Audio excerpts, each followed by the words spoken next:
1, 2, 3, come on. Come on, come on.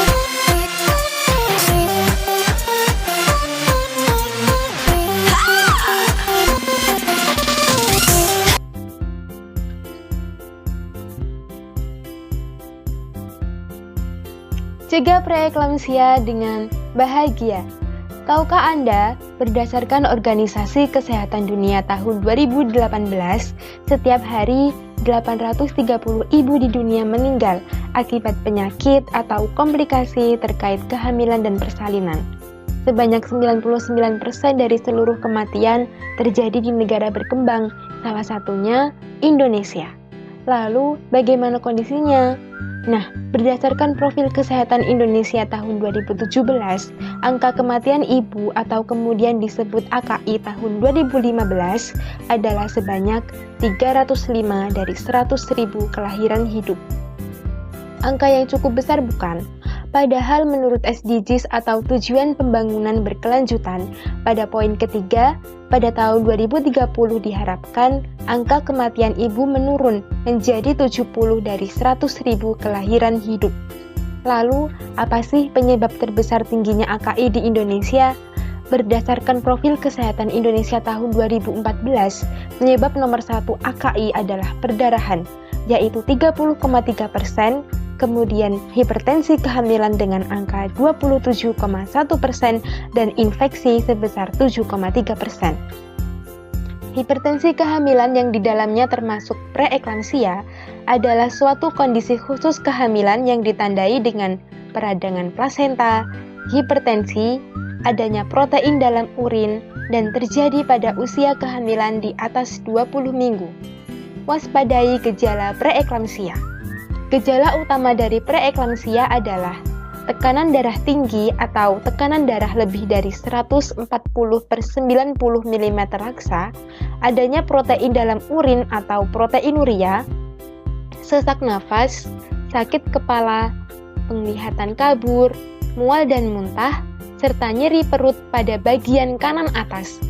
Penyebab pasti preeklamsia belum diketahui, namun terdapat beberapa faktor risiko atau keadaan yang membuat seseorang lebih rentan terkena preeklamsia. Keadaan ini meliputi kehamilan pertama, kehamilan di atas usia 40 tahun atau kurang dari 20 tahun, obesitas atau kelebihan berat badan, pernah mengalami hipertensi atau preeklamsia pada kehamilan sebelumnya, dan yang terakhir, kelainan autoimun seperti penyakit reumatoid artritis dan lupus. Preeklamsia jika tidak tertangani dengan baik akan mengarah pada komplikasi, di antaranya eklamsia atau kejang saat hamil, sindrom HILLP atau sindrom rusaknya sel darah merah, kemudian bisa terjadi lepasnya plasenta sebelum kelahiran, di mana ketiga kondisi tersebut akan membahayakan keselamatan ibu dan juga janin. Namun, jangan panik.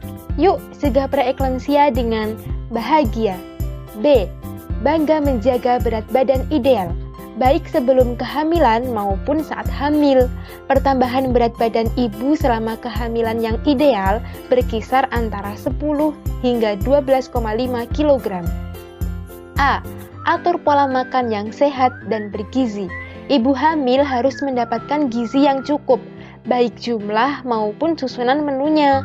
Ibu hamil seharusnya mengurangi konsumsi makanan cepat saji dan menggantinya dengan menu makanan yang sehat seperti sayuran, buah-buahan, juga sumber protein, baik nabati dan hewani. H. Hindari paparan rokok.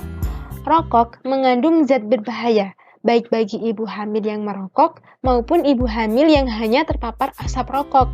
Zat berbahaya ini akan menyebabkan tingginya kontraksi pada pembuluh darah, sehingga dapat meningkatkan tekanan pembuluh darah. A. Aktif cek tekanan darah secara rutin. Mengecek tekanan darah secara rutin bertujuan untuk memantau perubahan tekanan darah selama kehamilan. Usahakan untuk tidak melebihi 140/90 mm raksa. G. Gerakkan tubuhmu dengan aktivitas fisik. Ibu hamil yang sehat dapat melakukan aktivitas fisik sehari-hari dengan memperhatikan kondisi ibu dan keamanan janin yang dikandungnya. Aktivitas fisik yang dapat dilakukan ibu hamil diantaranya adalah senam hamil, jalan kaki santai, atau melakukan pekerjaan rumah. Imbuhkan kalsium dalam menu harian. WHO merekomendasikan konsumsi suplemen kalsium sebanyak 1,5 sampai 2 gram per hari, dapat mencegah hipertensi pada ibu hamil. Asupan kalsium juga bisa didapatkan dari makanan sehari-hari, seperti dari susu, keju, yogurt, serta sayuran hijau seperti brokoli, pok choy, kale, sawi hijau, dan lain-lain. Yang terakhir, atur jadwal periksa kehamilan. Pemeriksaan kehamilan atau disebut dengan antenatal care dilakukan minimal 4 kali selama kehamilan, yaitu 1 kali kunjungan pada trimester 1, 1 kali kunjungan di trimester kedua, dan 2 kali kunjungan di trimester ketiga. Tujuannya agar dapat mengenali tanda-tanda preeklamsia sedini mungkin, sehingga dapat diberikan pengobatan yang cukup agar tidak terjadi komplikasi yang lebih berat.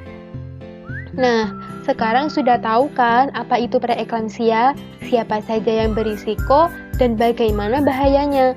Karena mencegah lebih baik daripada mengobati, mari bersama-sama kita cegah preeklamsia dengan bahagia.